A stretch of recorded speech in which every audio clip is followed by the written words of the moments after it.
Good morning, Vlogsters. It is July 2nd on Friday, or Freya Day, depending on who you're talking to. Um, it is well after 12.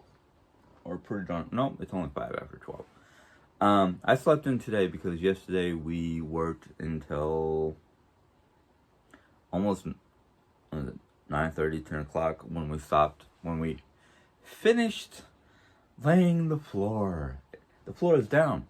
So we can go in there if we feel like it, go in there later on this afternoon and start putting the furniture together, getting the bed stand or platform, whatever you want to call it, into the bedroom and putting it in place. And we can literally start moving the furniture that's in there right now into their new locations. Go through all the stuff that's basically waiting to go into the bedroom or already is in the bedroom that needs to be gone through to either downsize or purge or whatever, so our nightstands and tabletops and whatnot does not look like whodunit and ran, which is what usually happens in our bedroom. A lot of times it looks like, oh, this is the last room we think about cleaning.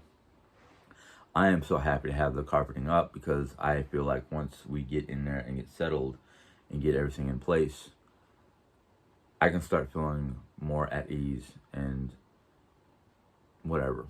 Now we are not moving the king, our old king, back in there. We're actually waiting for QEC to deliver our mattress, and Jerry told me that the mattress is a hybrid. Basically, it's a gel and coil type mattress. I think I've talked about this mattress before. She might have talked about it on her channel. I don't know. But I can't wait. I'm just hoping it gets here before we leave to go to Texas because Lisa is supposed to be here in 5 days. So within that 5 days, we are hoping to finish up in the room by putting everything back in there, including the monster of the H cabinet, basically. And then once the H cabinet is in there and we get everything we can done in the bedroom, we're going into the craft room to, dig that out. And that right there, that project alone is probably a week long because, no offense to my wife, I'm not upset at her. I'm fine and dandy with the way things have been, but the craft room has become, to put it nicely, the craft room has a lot of stuff that needs new homes. And the only way we're going to be able to get it new homes is if we go in there and clean out some of the old stuff, rearrange some of the current stuff, move some stuff around. There is a black leather click clack couch that Jane and I are basically going to bring into our room, put it at the foot of our bed for a place to sit. It's also going to be a place where I get to sit and play my video games. Two of the reasons why we're bringing the video games in the bedroom, even though American Cozy says not to, is one, I can play games until Jerry tells me otherwise, and two, it will be less noise out in the living room area, which is really close to Mom's doors, and sound does travel through those doors pretty well. So I'm like, oh no, here it is. Oh well. So I agree with Jerry to bring the gaming systems into the bedroom. One of the gaming systems that we use is going to go into the guest room for visitors to watch movies or play games or do whatever. Problem is, I don't know how well that's going to work because of the space. The guest room is another room that we still have to finish fixing up, but a lot of the fixing up in the guest room, a lot of the fixing up in here, a lot of the finished fixing up in the living room, because living room, this room has become staging areas. There's a lot of little things going on that, yes, okay, because of the need of staging areas, because we could not afford a storage facility even temporarily for a month or two. not in our budget.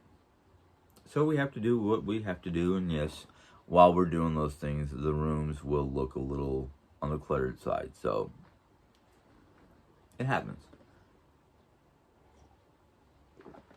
Life can be messy. Life can be chaotic. It is art. It is how we look at that mess, or how we look at that chaotic situation.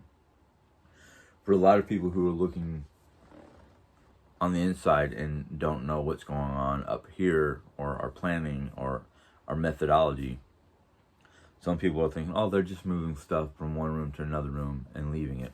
No. Yes, we are moving stuff from one room to another room, but we're not leaving it. We're moving it from the room we're working in to a different room so we can finish the work that we're doing in that room, and then those items will go back into those rooms unless we have plans for them in a different room that we're not currently working on. Like, we came in here to work on this room. We moved the H cabinet over here, which was originally a buffet type crystal storage or whatever. We went into the bedroom. We started working on the bedroom, removed the dresser, my old dresser, in here, and rearranged the display setup over here. And then once that was done, I just scooted the H cabinet over in front of the new stuff so we can put the queen size mattress box spring in here. And then we're working on another room.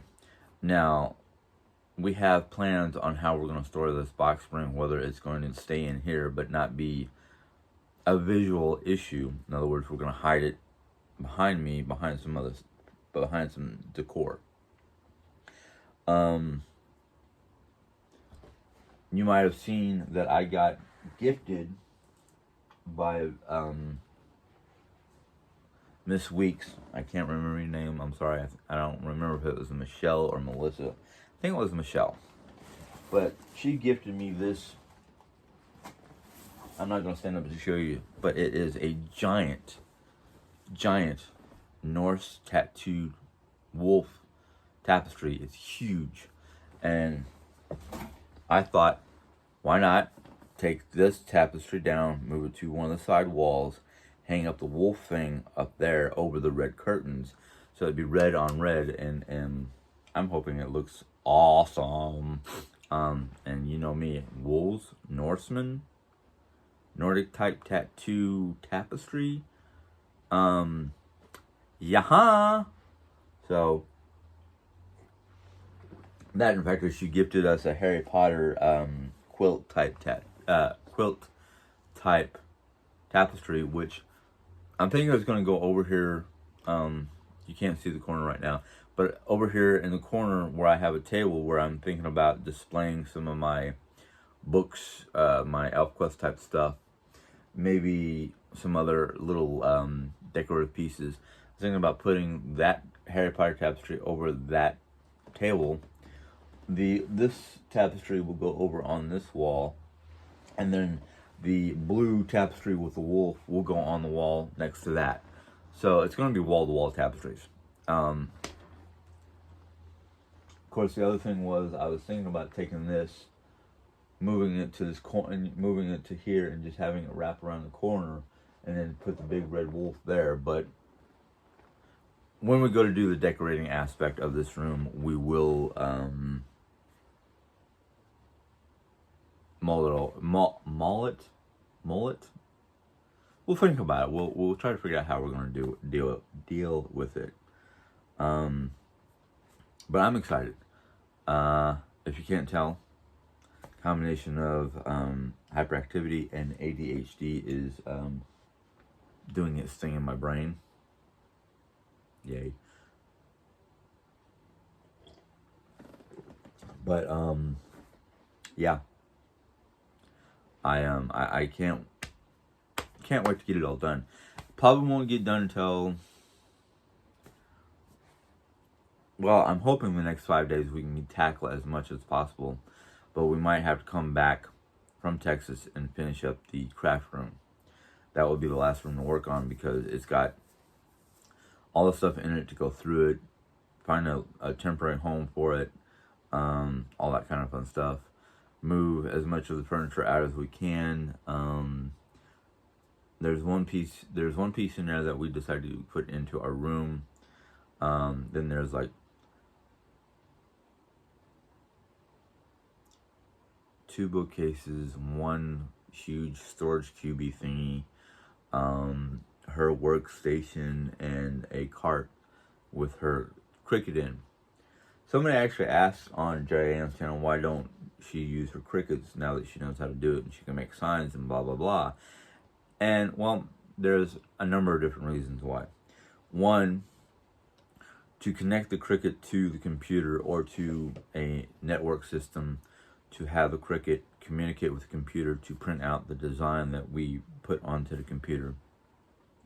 Then there's the aspect of peeling all the little different parts off the Cricut paper to stick onto a board, a cup, a shirt, anything like that.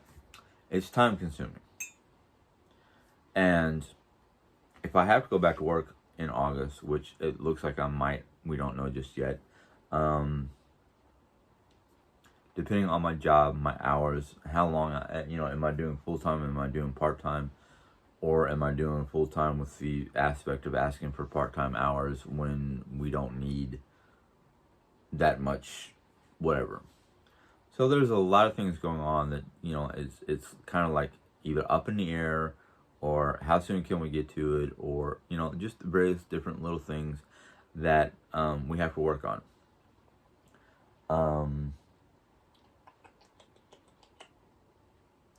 Oh, the trip to Texas. I was planning on bringing my D&D stuff anyhow because I know Evan, the oldest of the two boys, who's in his... Ooh, I gotta see what age he is.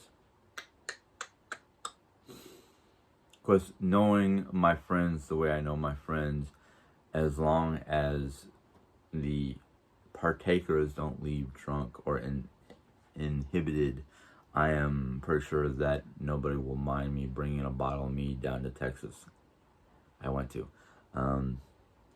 I think Evan is 21, and I think most of his friends are about his age, so they're in that bracket where they're legally able to drink, but I don't want them to drink to the point where they can't drive, because depending on where we're playing D&D, whether it's at Lisa's apartment or at a particular gaming location, if it's at a gaming location, I probably will not be allowed to bring mead.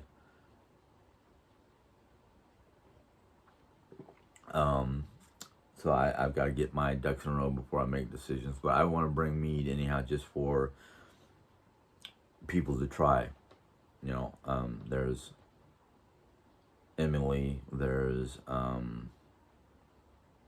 Eden and Anthony, there's Evan, there's Lisa. Of course, Lisa can try it here. So yeah. Besides that, I've gotten into the mindset that, like, hey, if I'm going to go visit somebody, I should bring a gift. That's kind of a common practice in Europe, that if you're visiting somebody, you bring something as a gift. Whether it's a personal gift for that one person, or let's say it's a party and you're bringing a gift that everybody can partake in, like your favorite cake or cookies or whatever. Of course, here's something funny. I keep on forgetting about this. There's a guy that I watch on TikTok that he takes one English word and he basically puts it through a translator, and the translator will do it in multiple different languages. Well, the last one I saw, his expression was just... His expressions when it comes to the dramatic speaking of the word. Well, the last word he did was poison. And he did French, Italian, Spanish. He did like 4 or 5 different languages, and then he got to the German word for poison. Anybody want to guess what the German word for poison is? I'll give you a moment. The German word for poison is Gift. Yeah, Gift.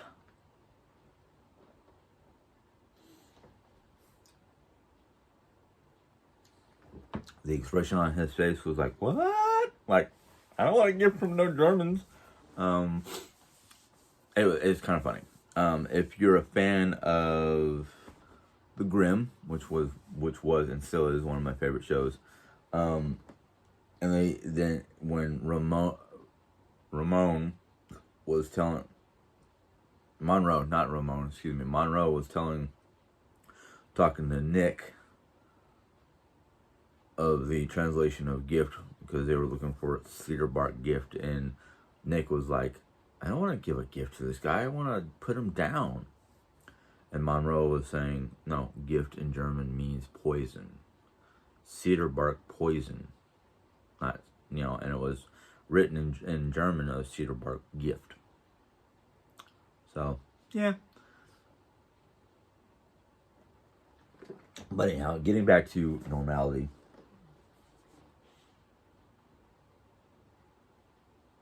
I didn't know I was setting the dishwasher.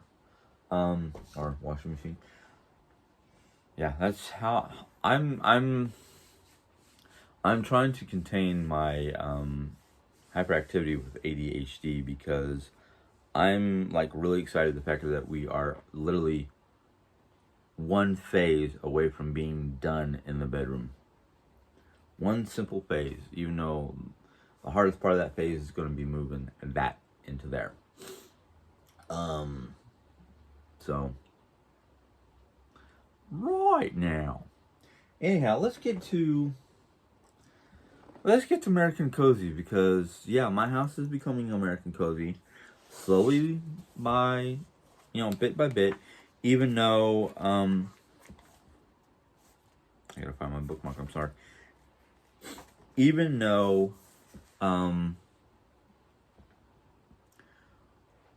like I said before, this room, the dining area,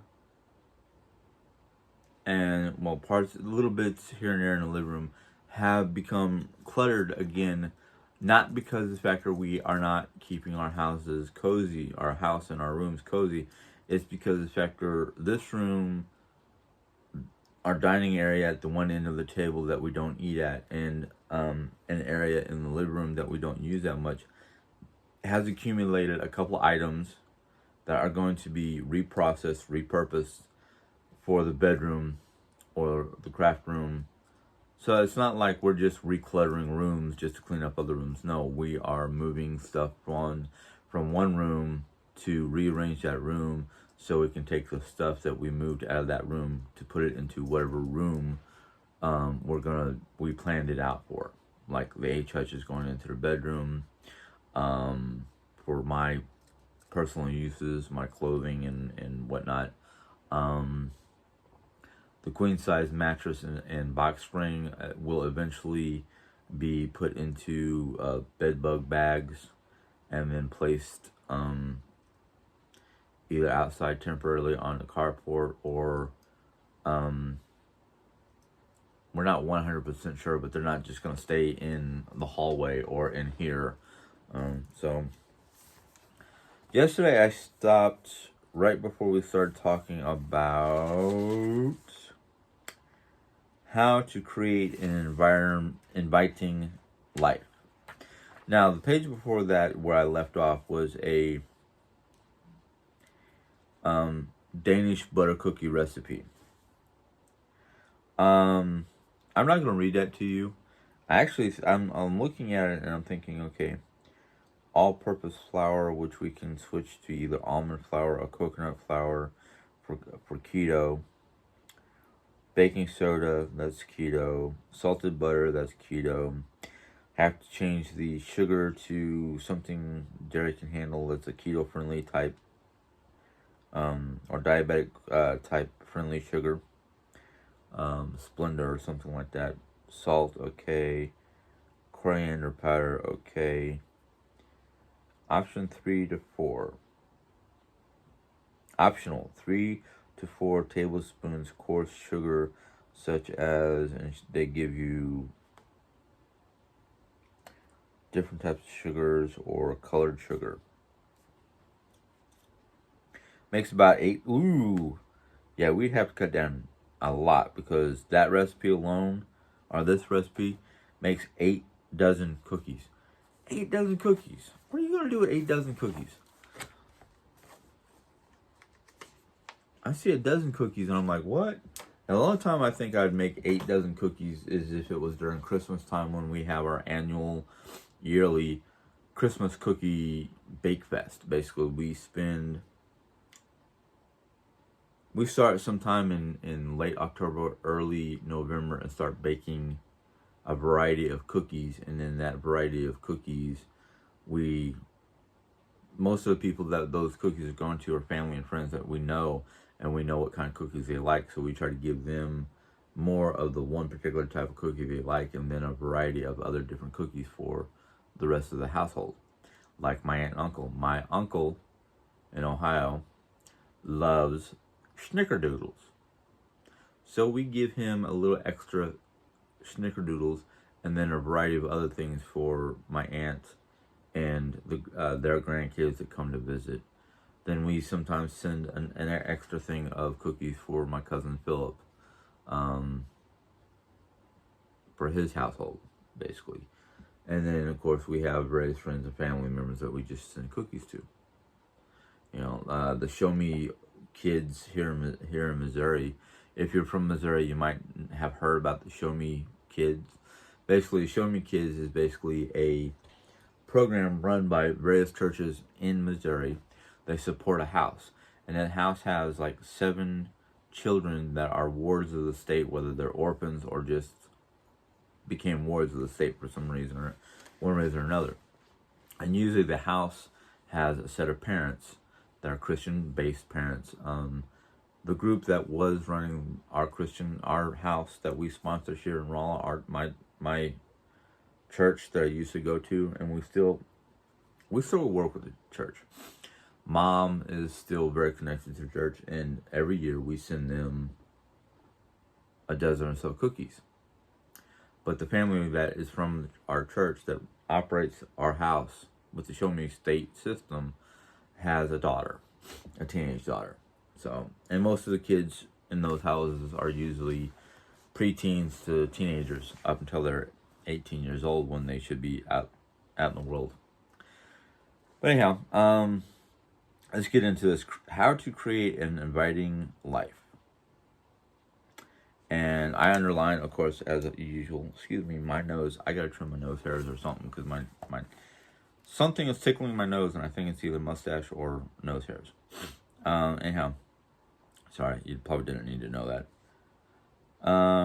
The first thing that she said that I underlined is, your life is bigger than you know. And she literally wrote it that way. Your life is big, hyphen, or whatever that slash is, bigger than you know. That's true. We sometimes think, oh, I wish my life was better or had more in it or whatever, and we don't realize how big our lives are. I mean,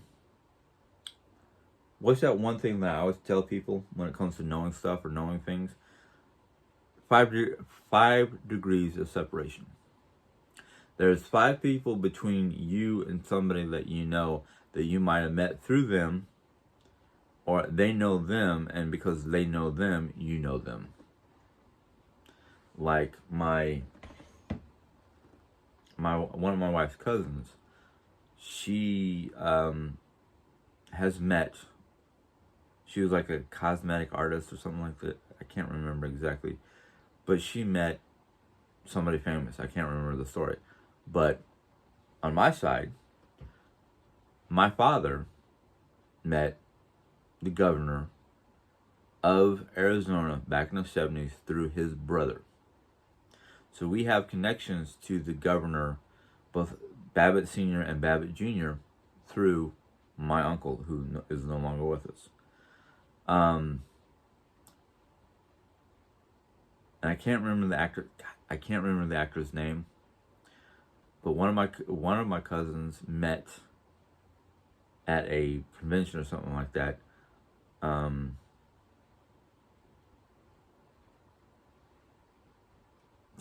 I'm trying to remember names. Well, William Shatner. There we go. Captain Kirk, William Shatner. At a convention.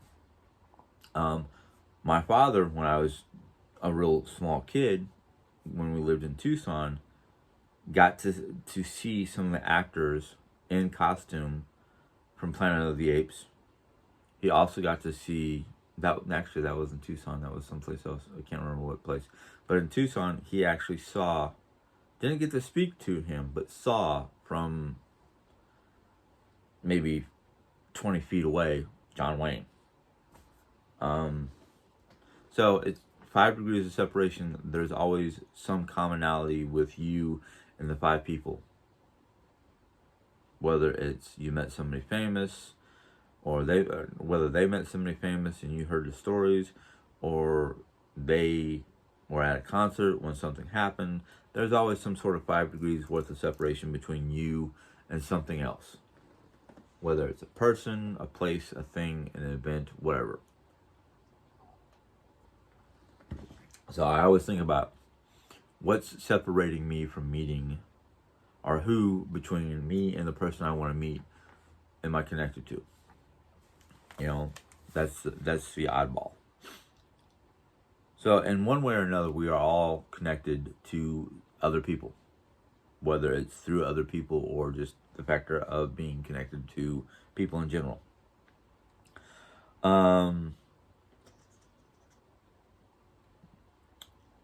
So basically what she's saying after that line is, you have room to work, play, and relax, both alone and with others.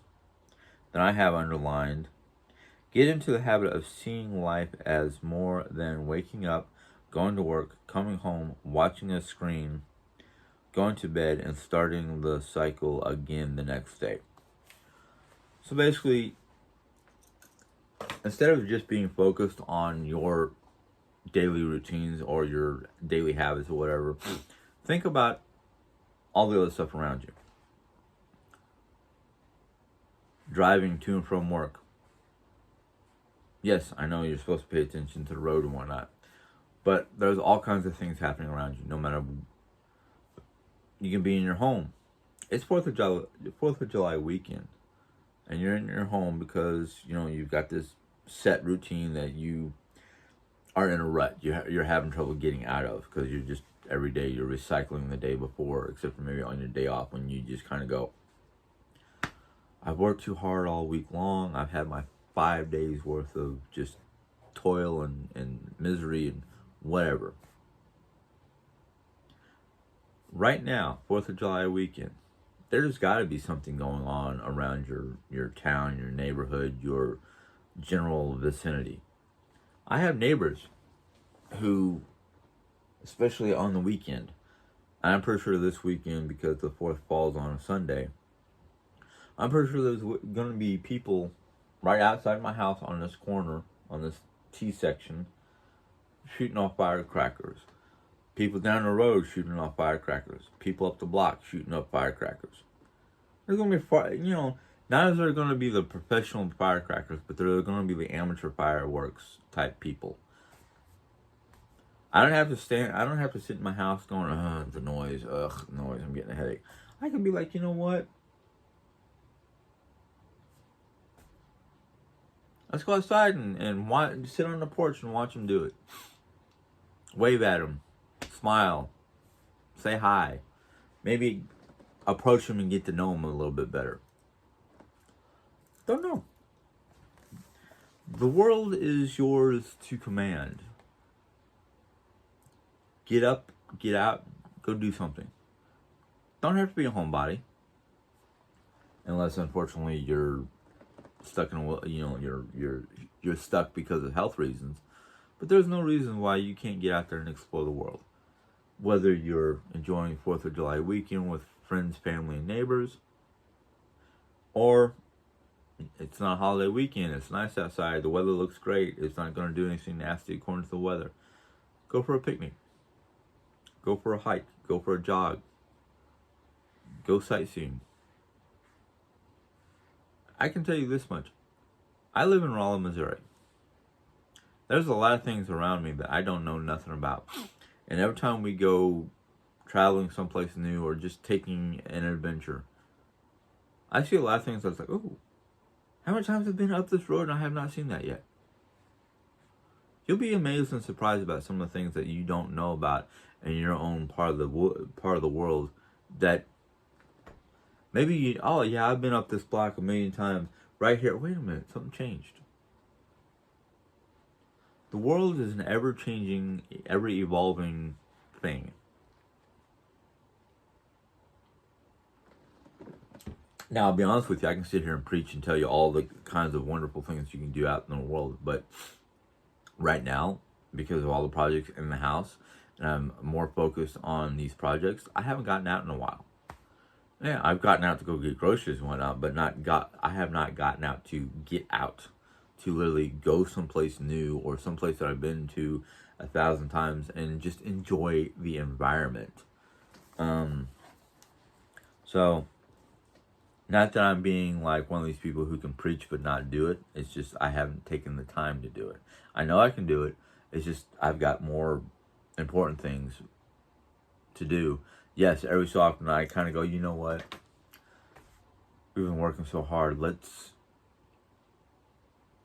put some regular clothes on and get out in the world and do something. Even if we're just taking a drive around the neighborhood or run up to Starbucks or something, just to get out of the house and not have to stare at the same four walls, even though those same four walls have been changing lately because of redecorating and, cleaning and decluttering and all the stuff that we've been doing the last couple months. Just lately, for some reason, I feel an urgency to get it done, and so I'm like pushing through my physical aches and pains. I'm like, nope, gotta do this. Anyhow, her suggestions are these. The first one, make hospitable.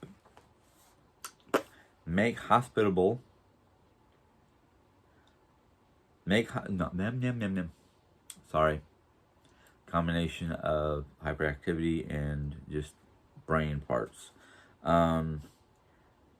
Make hospitality a habit.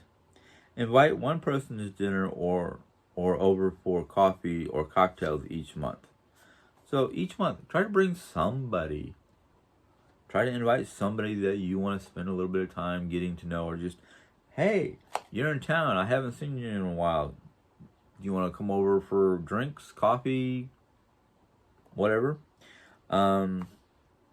Starting small helps build your hosting muscle and allows you to slowly build up comfort and confidence with having people in your space.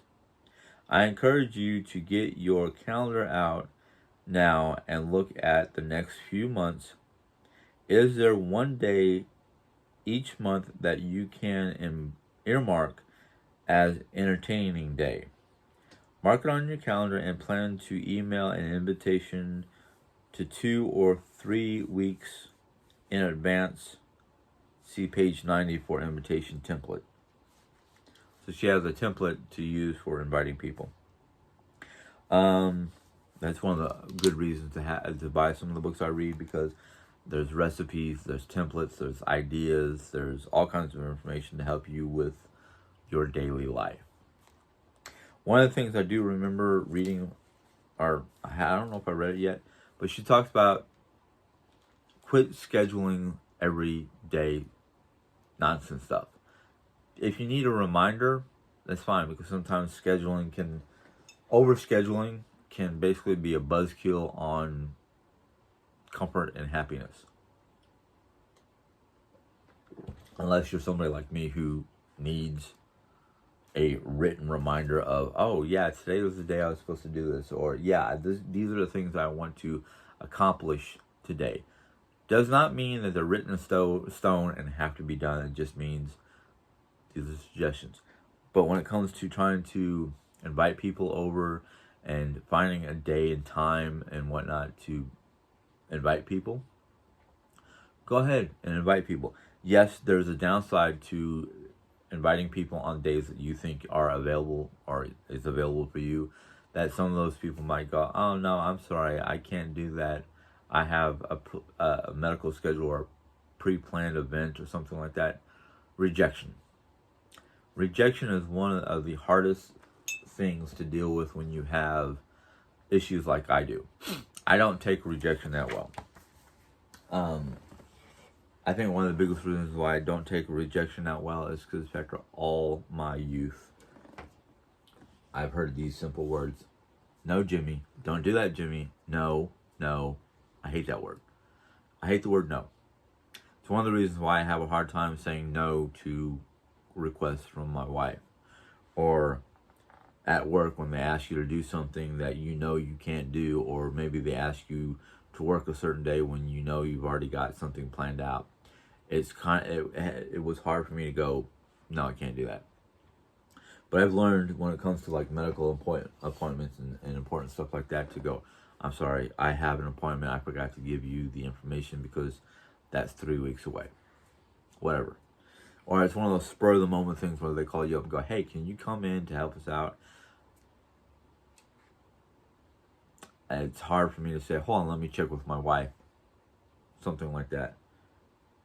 I've always been a yes person because all my life I heard the words no. Or no, you can't do that. Or don't do that. That's why a lot of times when I hear people saying you can't do that to me, I'm like, I'm going to prove you wrong. But that's just me. Anyhow, next one. Start a book club, a wine tasting group, or something else that meets regularly. Forming a club or group gives you an easy excuse to have people in your home. Because you will be forced on club topics. Because you will be focused, not forced, focused on club topics, there is no pressure to serve over-the-top food or have a spotless home. Guests are there for the meeting, not to access your hosting skills. I'm sorry. Yeah, that's a great idea. If you have a group of people you know, co-workers, friends, church groups,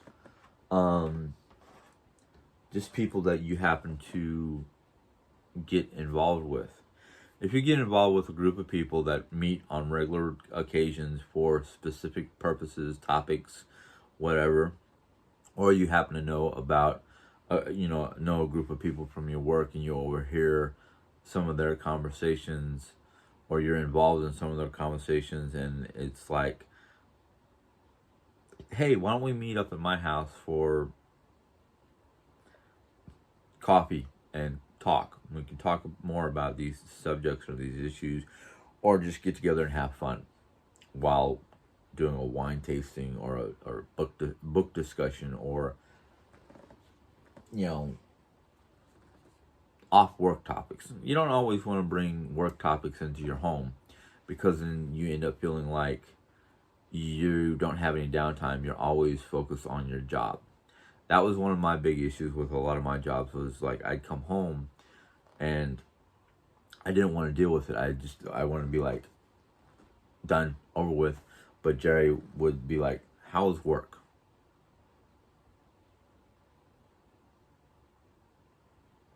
There'd be times where I talk about it, but there are other times where I'd be like, nope, don't want to deal with it. I'm at home. Don't want to bring that subject into the house. Don't want to bring that negativity in the house. Because of my brain and whatnot, if it was a bad day, maybe I want to talk about it just to get it off my chest. If it was a good day, maybe I want to talk about it because the fact that it was a good day and I was happy about it.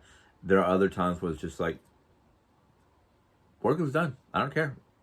Nothing good, nothing bad. It just was a work day. Whoop-de-doo, So yeah, if you want to start a book club or a wine tasting, or just get people together to talk about life, talk about what's going on around town, talk about things that you want to get off that everybody wants to get off their chest, but try not to bring a work topic, because a lot of times work can be a sore subject for a lot of different people. So it's kind of like, nope. We're not at work. We're not on the clock. Let's not worry about it. Now, maybe a couple people want to get together right after work or during the lunch break and get out of the workspace and eat something, and then maybe chat about what's going on at work because you're still at work. That's your choice. But like I said, not a lot of people want to talk about work when they're at home or when they're not on the clock. Go informal. Excuse me.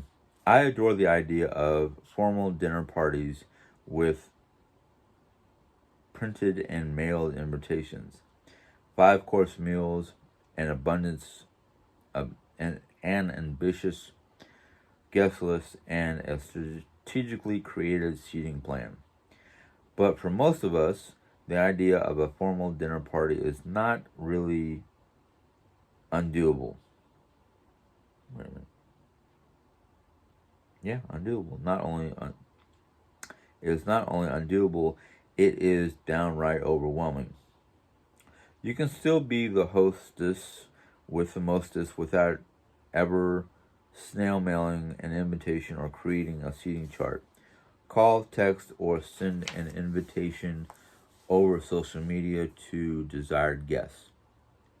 Include the event's date, start and end time, directions if appropriate, and anything else you can think of. And anything else you think a person needs to know. So basically what she's saying is a formal dinner is great for like special occasions, graduation, wedding, maybe a funeral. I don't know very many people who pre-plan a funeral.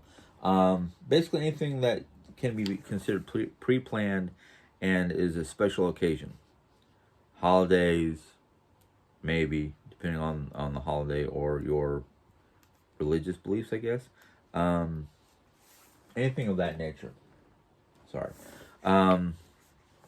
But for the most part, most people who have parties just, oh, so-and-so is coming back from deployment.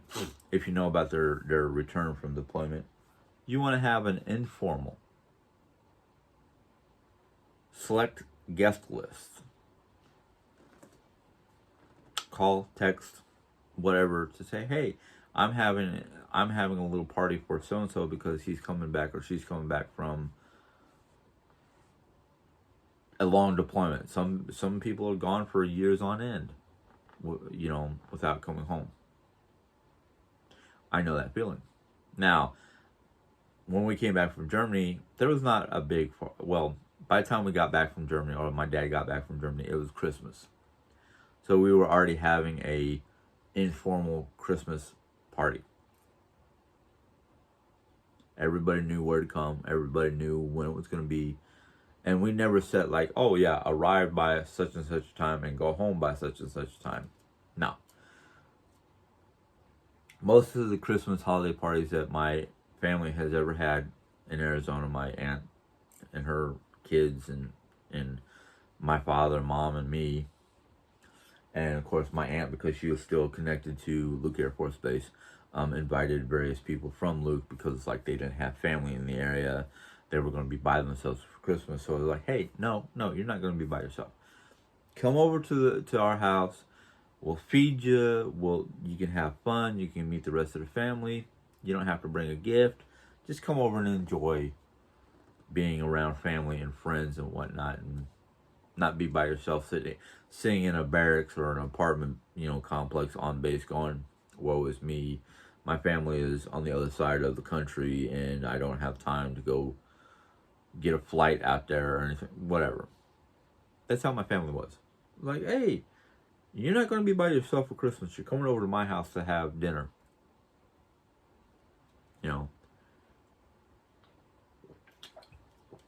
Being somebody from the military, I understand how military can be like an extended family member or group. So for my father and my aunt, it was like, no. Yes, we're retired. Yes, we know what kind of life you're living and what you have to deal with because you're not near family and you're single, come over. Your choice, but we're inviting you to come over. Here's the address. Here's how to get to us. Come over and enjoy food. You don't have to worry about a gift or anything like that. You just coming over to enjoy the camaraderie of fellow military personnel and their family and food. So yeah, an informal dinner plan is easy because then you can select the guests, you can select the times, you can select the location if you're having an event away from the house. But still, you're having a party. Okay, this one is quite easy for my family, except for the fact I don't have kids. But it says, involve your partner, kids, or anyone else you live with. All three of my kids are foodies who love planning, making, and eating elaborate meals. Sorry. When we're talking about her, I don't have that situation. I don't have kids, so each one's basically, she goes to say that each month they think of a theme and people to invite, whether it's her kids' friends from school, people that she knows, people they know, whatever. It's not that difficult. I mean, plan, like, if you let's say you sit down on your calendar, and let's say this is like back in May. You sat down, you looked at the calendar and went, oh, 4th of July. Who can I invite to my house for a backyard picnic and maybe watching fireworks or setting off some fireworks? Let's say you have a nice farmstead or a large plot of land that you live on. Go out and, go create your list, invite people. They've got 2.5 months to make their decision of coming over. And let's say before you do the invitations, you've already pre-planned, we're going to have a picnic, so we're going to have picnic foods and ribs and barbecue and all the side dishes that comes with barbecue, and we're going to go out and buy a bunch of fireworks, or even in your invitation, bring your favorite picnic food and fireworks, and we'll have a get-together in the backyard and shoot off fireworks because we're out in the middle of nowhere and we're safe, or, things like that. Boom. Holidays are always the greatest time to invite people over to have, to be a host or to have a family gathering. Or even if it's not a family gathering, maybe like what they used to do in New York, a block party. Basically, you get permission from the local authorities to block off your various points and to, put signs on certain areas, like no through traffic, like in New York, they'll literally block off a whole street. They'll have signs and maybe even volunteer police officers at each end of the block. So if you don't live there, you're not just driving through the area. Or if you don't have an invitation, you're not driving through the area. So they block off the road, and everybody comes out, set up tables and whatnot, and food. And basically, people just have a party in the middle of the street, sampling foods from everybody's home. Everybody shares their food and whatnot. And they just have a good old time, just dancing in the streets, talking, getting to know their neighbors, talk about block watches or whatever. Maybe if you get all your neighbors involved in your area and go, hey, we're gonna have a block party, which means no through traffic, nobody coming through unless they live here. Or you just happen to have a nice big piece of land that you're living on, a big old farm, or just a couple of acreage of land, and set up picnic tables and cook spots and whatnot, and just invite friends and family saying, hey, it's going to be 4th of July weekend. Why don't you come out to the farm? We'll all get together. We'll enjoy barbecue. We'll enjoy watching the kids. We'll set off some fireworks. The whole 9 yards. Doesn't even have to be a holiday. It can be like, hey, look, it's the weekend. Why don't you all come out here? We'll enjoy some good old-fashioned home cooking and whatnot. Let the kids play in the yard. Maybe if you're tech savvy and whatnot, you can, and you have a big section of wall on a barn or something like that that's painted a certain color, like white slate gray, something like that. That's good to project a movie on. Everybody can get together, bring their blanket, bring picnic baskets, whatnot, sit out, on the grass by the house and watch a movie that's being projected on the wall. There's all kinds. I can come up with all kinds of ideas to have people over. It's just getting the people to come over. But holidays and weekends are the best time to get family gatherings together, because how many people actually have jobs where they're working weekends, unless you're like a nurse or something like that? Most people who have 9-to-5 jobs, Monday through Friday, have the weekends to do whatever. Plan out, like, oh, look, we have Memorial Day weekend, or 4th of July weekend, or Labor Day weekend, or one of the various different holidays during the summer months, or just the fact that it's summertime. It's weekends. Most families take weekends off to go camping or whatever. Hey, you got the weekend free? All right, 2 weeks from today, come over. We're going to have a barbecue. Something simple. And then you can create invitations for friends and family. Or something like that. Anyhow, host a regular potluck. Those are the greatest kind of events, because you don't have to worry about doing much cooking and whatnot. You just, hey, we're having a potluck. Bring your favorite dish. I'll provide desserts and serviceware, whatever. But anyhow, people love to show off their cooking. Allowing people to bring dishes ensure they will be a range of chic and eclectic serving containers, a diversity of cooking skills, and a variety of people and dishes. Sharing a common space, it is a great way for those who aren't jazzed by formal dinners or who are uncomfortable with their kitchen skills to open their homes to others. Yeah, simple. Basically, you're saying, hey, we're going to have a potluck, and we're going to have it at my house.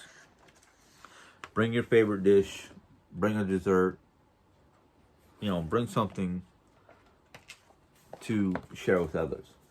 Now, a lot of people, like she said about kitchen skills, a lot of people don't have very good kitchen skills.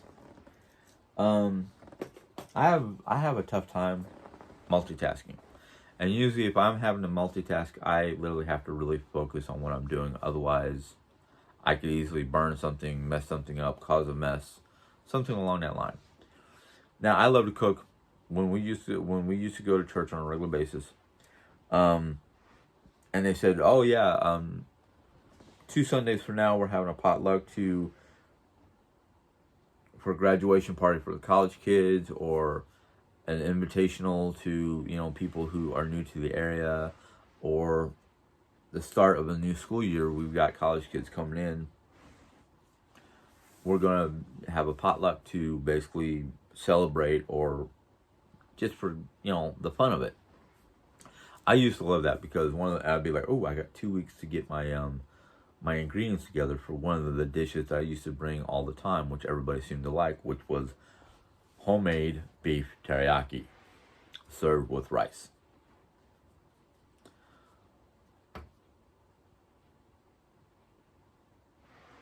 I might have to do that recipe online one day.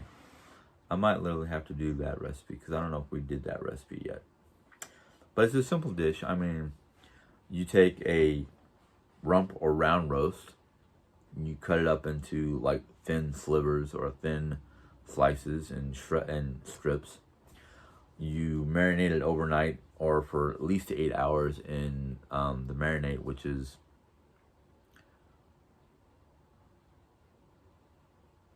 sugar, soy sauce, garlic, ginger, and onion. Mix that together, pour it over the cut meat, stick it in your refrigerator for up to 8 hours. I've done 8 hours. I think it tastes a whole lot more tender and juicier after 12. And then you basically take your broiling pans or cooking trays with what method do we use? We use cookie trays with grill type inserts. And we just broil it for like 6 minutes. Might have to do like several different runs depending on how much meat you got and how much you could fit on the trays. Then make yourself some. I've used homemade. I've used minute rice. I've used that long grain rice that you literally have to boil and strain and soak and blah blah blah blah blah blah blah. Even use brown rice. It's all good in the hood. One of these days I'll have to show you how we do that. And get that recipe out there if I haven't. But anyhow, this video has gotten to be an hour long, and I am sorry. Sorry, but not sorry. I don't know.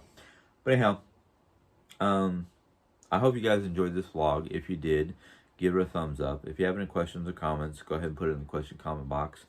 For those of you who watched the whole thing, thank you very much. You probably got the treat of hearing about the beef teriyaki I make. If you're new to my channel, you can hit the little subscribe button that's floating around somewhere down there on the bottom. And then a little bell will pop up. And once you click on that bell, YouTube will let you know when I put in my next video. Until next time, you guys have a good day. Bye.